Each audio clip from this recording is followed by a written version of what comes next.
और इस पर बात करने के लिए हमारे साथ खास मेहमान जुड़ रहे हैं, उनका तारुफ करा देते हैं। मौलाना खैरुद्दीन सूफी साहब जुड़ गए हैं, प्रेसिडेंट है ऑल इंडिया सूफी उलेमा काउंसिल के। आपका तहे दिल से इस्तकबाल करते हैं। इसके अलावा नेहा शालिनी दुआजी जुड़ गई हैं, स्पोक्स पर्सन है भारतीय जनता पार्टी की, आपका भी इस्तकबाल है। डॉक्टर अब्दुल मन्नान साहब हमारे साथ जुड़ गए हैं, स्पोक्स पर्सन है ऑल इंडिया मजलिस इत्तेहादुल मुस्लिमीन उत्तर प्रदेश के, आपका भी खैर मकदम है। और डॉक्टर एच.एस. रावत साहब हमारे साथ जुड़ गए हैं, हिंदू धर्म गुरु, आपका भी खैर मकदम करते हैं। मौलाना खैरुद्दीन सूफी साहब, क्योंकि नमाज के बारे में हम जानना इसलिए चाह रहे हैं कि ताकि अगर बहुत से लोगों को इस चीज़ को लेकर कोई अगर गलत फहमी है तो उनकी वो गलत फहमी दूर हो जाए।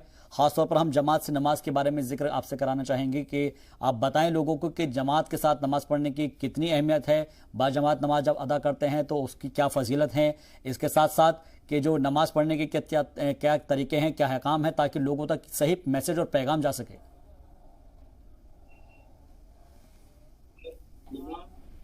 इस्लाम का सबसे अहम रुकन है जी। और नमाज के ताल्लुक से मजहब इस्लाम में सख्ती से ताकीद की गई है। और नमाज हमारा मजहब इस्लाम एक ऐसा निज़ाम तमाम आलम इंसानियत के लिए दिया है कि उस निज़ाम को फॉलो करने वाले यकीनन इस रूए जमीन पर अमन व आशती से जिंदगी गुजार सकती है। तो नमाज वो के एक इबादत है, लेकिन इस इबादत में भी इंसानियत की भलाई पोशीदा है। और इसके लिए नमाज की अदायगी के लिए मजहब इस्लाम ने वक्त भी मुकर्रर किया है कि इसलिए मुकर्रर किया है कि कोई जब दिल चाहे जब चाहे वहां पर जो ना नमाज अदा कर ले, ये नहीं है। नमाज के शराइत में ये भी दाखिल है कि नमाज को उनके औकात में पढ़ा जाए। तो उनके औकात भी मुकर्रर कर दिए गए हैं कि नमाज फर्ज तुलुए आफ्ताब से पहले पढ़ी जाएगी, नमाज ज़ोहर ज़वाल के बाद पढ़ी जाएगी, नमाज असर मगरिब से काफी वक्त पहले जो है सहपहर को कहा जाता है उसमें पढ़ी जाएगी, नमाज मगरिब गुरूब आफ्ताब के बाद पढ़ी जाएगी, और नमाज ईशा ज्यादा अंधेरा होने के बाद पढ़ी जाएगी। ये वक्त जो है घड़ी के हिसाब से नहीं है, ये मौसम के हिसाब से है। और इन औकात में जब बंदा अल्लाह की इबादत करता है और उसके जिस्म जो है ना क़ियाम, खुरूज, रुकू, सुजूद में जब जाते हैं तो वो एक तरह से वो जिस्मानी वर्जिश भी होती है, इधर वो अपने रब की बंदगी भी करता है। तो अल्लाह ताला उसकी इस बंदगी के सिले में उसके जिस्मानी सेहत को भी उसमें जो ना तरोताजगी पैदा फरमाता है। तो नमाज में ये भी जो है ना एक हिकमत पोशीदा है। और रही बात यह है कि जमात से नमाज पढ़ने की हमारे पास सख्ती से ताकीद की गई है, और नमाज उस शख्स को घर में पढ़ने की इजाजत दी गई है कि जो मस्जिद तक ना आ सकता हो या कोई ऐसा खतरा हो कि उस रास्ते में जान जाने का खदशा हो, या कोई मौसम इतना जो है ना खराब हो जाए कि वो मस्जिद तक नहीं पहुंच सकता हो, तो इन हालात में घर में नमाज पढ़ने की इजाजत दी गई है। अब मैं यहाँ पर ये बताना चाहूँ कि हर कौम व मजहब के लोग अपने मकानों में इबादत कर सकते हैं। अब जब कर सकते हैं तो फिर ये मसाजिद, मंदिर, गुरुद्वारा, गिरजाघरों की जरूरत की बात ले गई है। तो यहाँ पर ये पैगाम हमको तमाम मज़ाहिब से दिया गया है कि मजहब इस्लाम से नहीं, तमाम मज़ाहिब से ये पैगाम दिया गया है कि तुम अपने रब की इबादत करते वक्त तुम दोनों मुत्तहिद हो जाओ और एक दूसरे के तुम भाई हो। इस बात का नमूना दुनिया के सामने पेश करो। हाँ, तुम इबादत किसी तरीके से क्यों ना करो, लेकिन ये बताओ कि इंसान इंसान का भाई होता है। अब उनके इबादत करने का तरीका जुदा गाना होता है। अब अगर कोई ये बात को अगर कोई समझ ले तो कोई किसी मजहब का कोई शख्स किसी की इबादत के ऊपर उंगली नहीं उठा सकता। ये समझने की जरूरत है। अब अहम बात ये है क्या नमाज के ताल्लुक से जो विवाद पैदा हो रहा है, मैं सारी जो नाज़रीन देख रहे हैं वो भी इस बात का अंदाजा लगा सकते हैं कि ये विवाद जो ना 2014 के बाद से क्यों शुरू हुआ। क्या ये नमाज 2014 के बाद से पढ़ी जा रही है? ये तो 1444 साल से जो ना पढ़ी जा रही है। और ये हमारा जो ना मुल्क भारत तमाम जो ना मज़ाहिब का एक हमारा है, गुलदस्ता है, और हर मजहब वालों ने एक दूसरे की इबादतों का, उनकी जो ना यात्राओं का और उनकी जो ना पूजा पाठ का जो ना एहतराम किया है। बल्कि एक दूसरे के त्योहारों में शरीक रहे हैं। तो अब ये 2014 के बाद ये क्या बात हो गई कि जो है ना 4 आदमी मिलकर नमाज पढ़ते हैं तो वहां पर विवाद खड़ा हो जाता है। एक जमाने में तो ट्रेन में भी 4 लोग जो ना ठहर के नमाज पढ़ते थे, स्टेशन पर पढ़ते थे, जब किसी को जो ना इसके अंदर कोई शिकायत पैदा नहीं हुई। लेकिन अब ये क्या रुझान पैदा हुआ है, हमारा भारत जा किधर रहा है, ठीक है, क्या किधर रहा है। और अभी मैडम ने जो है ना बीजेपी के स्पोर्ट पर्सन ने जो है ना एक बात कही उन्होंने कि सरकारी जगहों पर जो है ना नमाज पढ़ना या इबादत करना ये गलत है। तो मैं इनसे ये पूछना चाहता हूँ, जो बड़े बड़े जो है ना हमारे मनाजिर में जो जतराएं होती हैं, जो पूजा पाठ का एहतमाम किया जाता है, लाखों लोग वो जमा होती है, क्या वो जो ना जमीन जो ना मंदिर के तहत होती है? अरे वो भी सरकारी होती है। तो आप जैसा हिंदुस्तानी होने पर आपको फख्र है, हमको भी फख्र है। हमको भारत में उतना ही हमको हक है जितना आपको हक है। ये सरजमीन हमारी सबकी है। तो यहाँ पर हमको पहले ये सीखना चाहिए कि हम पहले इंसानियत सीखे और फिर एक दूसरे के मजहब का एहतराम करना सीखे। अगर ये जज्बा आ जाएगा तो 4 आदमी के नमाज पढ़ने से विवाद होने का सवाल ही पैदा नहीं होता। ओके, ठीक है, इसके ऊपर जवाब लेते हैं। नेहा शालिनी दुआ जी, एक बहुत अहम बात यहाँ पर उठी है, क्योंकि जैसे कि एच.एस. आवाज साहब भी कह रहे थे कि दोनों तरफ लोग अलग अलग किस्म के हो सकते हैं, शरपसंद अनासिर हो सकते हैं, लेकिन सवाल जो अभी मौलाना साहब ने उठाया उनका ये कहना है कि आखिर ऐसा क्या हुआ है कि हम 2014 की बात वो कर रहे हैं कि उसके बाद से इन मामलों में तेजी आई है। सवाल उठना उनका इसलिए लाजमी हो जाता है क्योंकि इससे पहले लोग स्टेशंस पर भी नमाज पढ़ते थे। हालांकि अब गाइडलाइंस बनी हुई है, मैं इस चीज़ को सपोर्ट नहीं कर रहा हूं, अब जो गाइडलाइंस है उसका आपको पालन करना होगा। लेकिन खैरुद्दीन साहब, क्योंकि जिस बात को यहाँ पर कहा जा रहा था, मैं नमाज के ताल्लुक से इसलिए बार बार लोगों को समझाने के लिए भी इस प्रोग्राम को हम करा रहे हैं कि ताकि लोगों को ये समझ में आ जाए कि हमारे क्या क्या हक है, हुकूक है, और कहीं पर हम किसी दूसरे के हक और हुकूक के ऊपर तो उसके ऊपर आगे तो नहीं जा रहे हैं। खासतौर पर इस वजह से भी जिक्र किया है कि पहले जब नमाज अदा हुआ करती थी तो उसमें कुछ लोगों को परेशानी हुई और जिसकी जो है शिकायत हुई, और उसके बाद में फिर सरकार की तरफ से गाइडलाइन जारी हो गई है। उन लोगों का, दोनों का जो हमारे मेहमान है, उनका ये कहना है कि 2014 से पहले लोग जागरूक नहीं थे, इसलिए चीजें चलती आई थी। अब लोग जागरूक हो गए हैं तो इसलिए इसकी गाइडलाइंस बना दी गई है। सर गलत है, दरोगोई है। क्या 2014 से पहले हमारे भारत में कानून नाफिज नहीं था?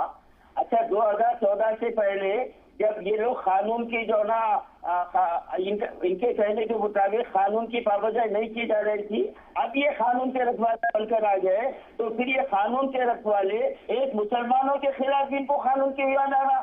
जो गणेश त्योहार में जुलूस निकलता है, होली में जो है ना रोडों के ऊपर जो ना होली खेली जाती है, और जो है ना कई मंदिरों के जो ना यात्राएं जो ना होती है जिसमें लाखों की तादाद में लोग होते हैं, उस वक्त इनको बीमा नजर नहीं आते, उस वक्त सरकारी जमीन नजर नहीं आती, उनको रास्ते नजर नहीं आते। तो फिर कानून सबके लिए होना चाहिए।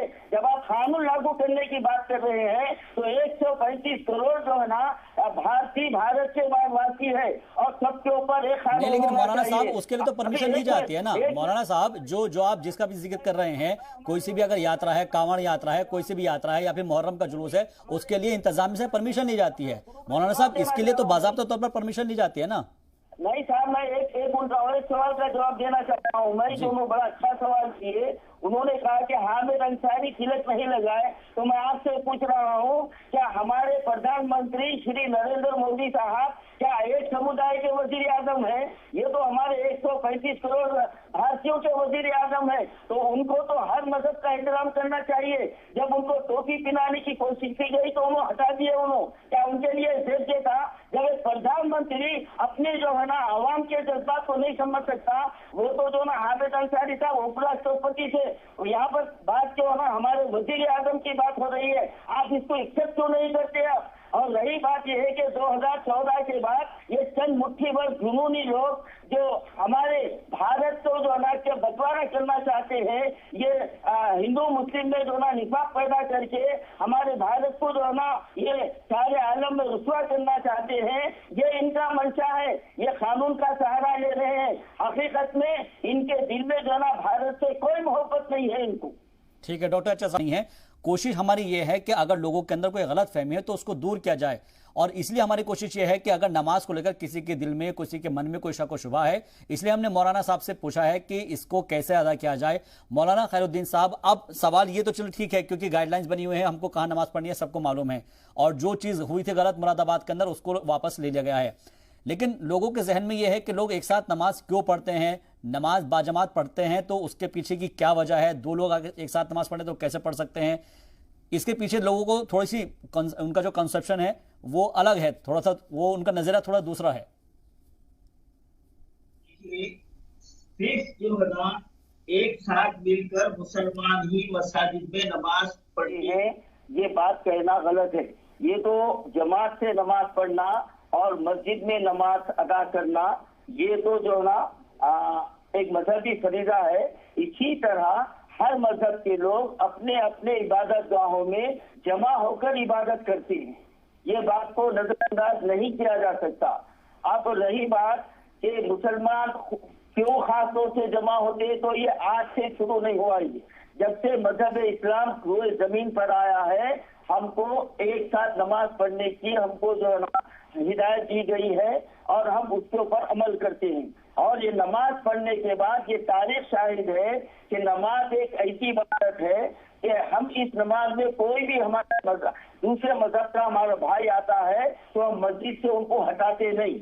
लेकिन ये जो कह रहे थे कि ये लोग हमारी जो ना पूजा पाठों में नहीं आते, अरे आपका हाल तो ये है कि आपका जो ना कोई नीची जात का आदमी आया उसको मंदिर में आने नहीं देते आप।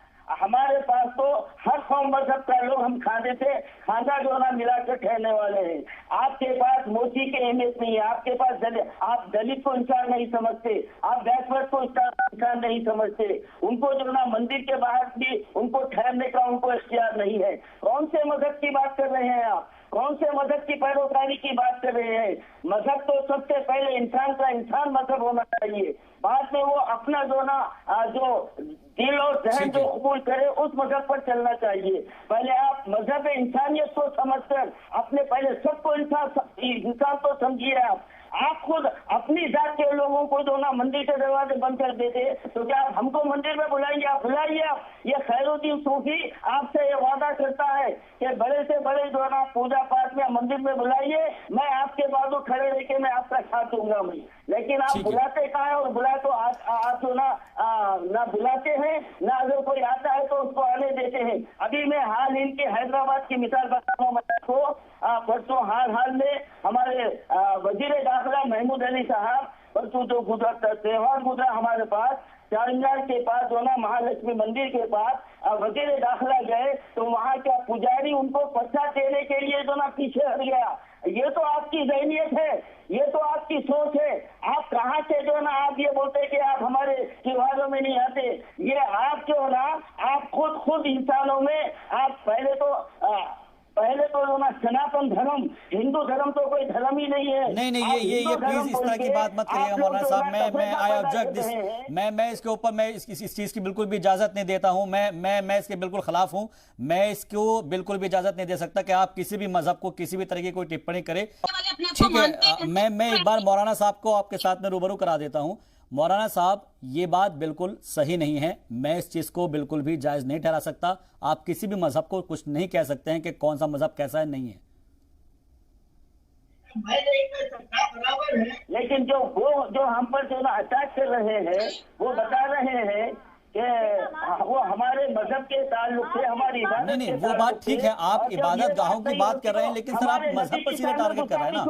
मौलाना खैरुद्दीन साहब, आप डायरेक्ट मजहब को ही गलत बता रहे हैं। आप कैसे कह सकते हैं दूसरे के मजहब को? देखिए हमारे शहबाज साहब, मैंने कहा सनातन धर्म ही हिंदू धर्म, सनातन धर्म ही धर्म है। मेरा बात सोच कीजिए में है, सनातन धर्म ही धर्म है। ठीक है, हो सकता है कि ऑडियो के अंदर कुछ मिसकंफ्यूजन हो रहा होगा, वो क्या बोलना चाह रहे होंगे, लेकिन फिलहाल उनका जो कहने का मकसद है वो साफ हो गया है। नेहा जी, इस बात को यहीं पर खत्म करते हैं। मैं मैडम को मैं और साफ अल्फाज में कहता हूँ, सनातन धर्म ही धर्म है। और नहीं अब सुनिए आप उनको क्या कह रहे हैं। वो हर हिंदुस्तानी हिंदू है, आप सिर्फ आप हिंदू नहीं है, हर हिंदुस्तानी हिंदू है और हर हिंदुस्तानी को अपने भारत के आयन के मुताबिक जिंदगी गुजारने का हक हासिल है। मैं ये कहना चाह रहा हूँ। कहती कि स्लिप ऑफ टंग हो गया था, अगर यही बात नूपुर कहती तो आप क्या कहते?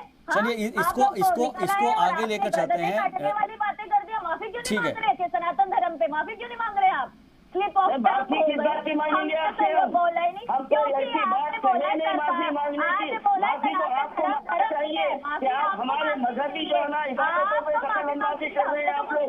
आप माफी तो आपको मांगनी चाहिए कि आप ऐसे जो है इबादतों के ऊपर जो है ना पाबंदी लगाने की बात कर रहे हैं। 148 कंट्रीज के अंदर लोग देख रहे हैं इस प्रोग्राम को, इस डिबेट को, और मुझे लगता है कि वो ये सोच रहे होंगे कि हिंदुस्तान के अंदर किस तरह की डिबेट हो रही है। और जी सलाम के ऊपर मैं खुद शर्मिंदा हो रहा हूं कि मैं ऐसी डिबेट को कंडक्ट कर रहा हूं। माफी चाहूंगा अपने व्यूअर से भी। मैं गुजारिश कर रहा हूं कि जो अगर बात निकली है तो दूर तक नहीं जानी चाहिए, इसको यहीं खत्म कर दी जाए प्लीज। मेरी आप सभी से गुजारिश, आप सभी मेरे मेहमान हैं, मेरा सिर्फ इतना इल्तिजा है, मेरी सिर्फ साहब आपका भी लास्ट रिएक्शन चाहूंगा मैं, उसके बाद फिर प्रोग्राम को वाइंड अप करेंगे। मौलाना साहब, नमाज पर एतराज नहीं होना चाहिए, हो सकता है कि किसी जगह को लेकर एतराज हो सकता है, नमाज पर तो कोई एतराज हो ही नहीं सकता। नेहा जी आऊंगा आपके पास भी। नेहा जी आपके पास आ रहा हूं मैं। जी मौलाना साहब, इब्तिदा से यही कह रहा हूं कि तमाम मज़ाहिब के लोग अपनी अपनी इबादतें करने के लिए आजाद हैं और किसी मजहब को किसी दूसरे मजहब वाले पर उंगली उठाने का कोई इख्तियार नहीं है। और अभी हमारे भाई साहब का नाम मुझे याद आ रहा है, बड़ी अच्छी बात कही है उन्होंने कि बराबर जो है ना, अगर हम एक दूसरे के मजहब का एहतराम करना सीख लेंगे तो यकीनन हमारा भारत एक शांति का जो है ना एक नमूना सारी दुनिया में पेश करेगा। और एक बात उन्होंने गलत कह दिया कि शिया आदमी सुन्नी के जो ना मसाजिद में नहीं रहते, तो मैं आपको बताता चलूं, आइए आप हैदराबाद आइए या किसी इलाके पर आइए कि शिया आदमी एक ही मस्जिद में बाजू बाजू खड़े होकर नमाज पढ़ते हैं। अब ये एक बात है कि वो मातम करते हैं, सुन्नी मातम नहीं करते।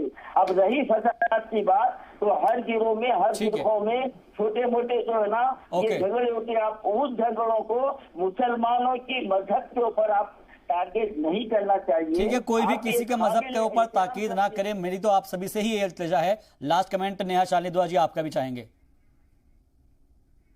ठीक है, आप सभी लोगों का बहुत बहुत शुक्रिया, वक्त मुझे इजाजत नहीं दे रहा है। मौलाना साहब आपका भी बहुत बहुत शुक्रिया, और जितने भी मेहमान जुड़े थे, नेहा शालिनी जी आपका भी बहुत बहुत शुक्रिया। कुल मिलाकर नमाज पर लोगों को एतराज नहीं होना चाहिए, जगह को लेकर एतराज जरूर हो सकता है, क्योंकि जगह अगर वो सरकारी है या नहीं है, गैर सरकारी, वहां परमिशन है नहीं है, इन तमाम चीजों को लेकर एतराज हो सकता है। लेकिन चलते चलते अपने तमाम